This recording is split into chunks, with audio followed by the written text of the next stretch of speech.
As the world knows, the Syrian people have suffered terribly under the prolonged brutality of the Assad regime. On April 7th, the regime decided to again defy the norms of civilized people, showing callous disregard for international law by using chemical weapons to murder women, children, and other innocents. We and our allies find these atrocities inexcusable. As our Commander-in-Chief, the President has the authority under Article 2 of the Constitution to use military force overseas to defend important United States national interests.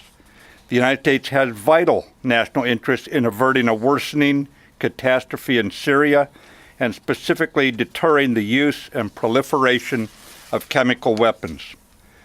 Last year, in response to a chemical weapons attack against civilians and to signal the regime to cease chemical weapons use, we targeted the military base from which the weapons were delivered. Earlier today, President Trump directed the U.S. military to conduct operations in consonance with our allies to destroy the Syrian regime's chemical weapons research, development, and production capability. Tonight, France, the United Kingdom, and the United States took decisive action to strike the Syrian chemical weapons infrastructure. Clearly, the Assad regime did not get the message last year. This time, our allies and we have struck harder.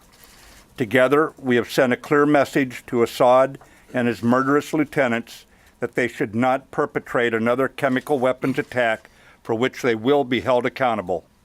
I want to emphasize that these strikes are directed at the Syrian regime. In conducting these strikes, we have gone to great lengths to avoid civilian and foreign casualties.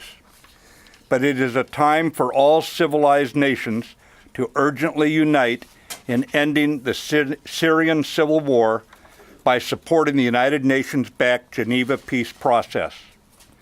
In accordance with the Chemical Weapons Convention prohibiting the use of such weapons, we urge responsible nations to condemn the Assad regime and to join us in our firm resolve to prevent chemical weapons from being used again.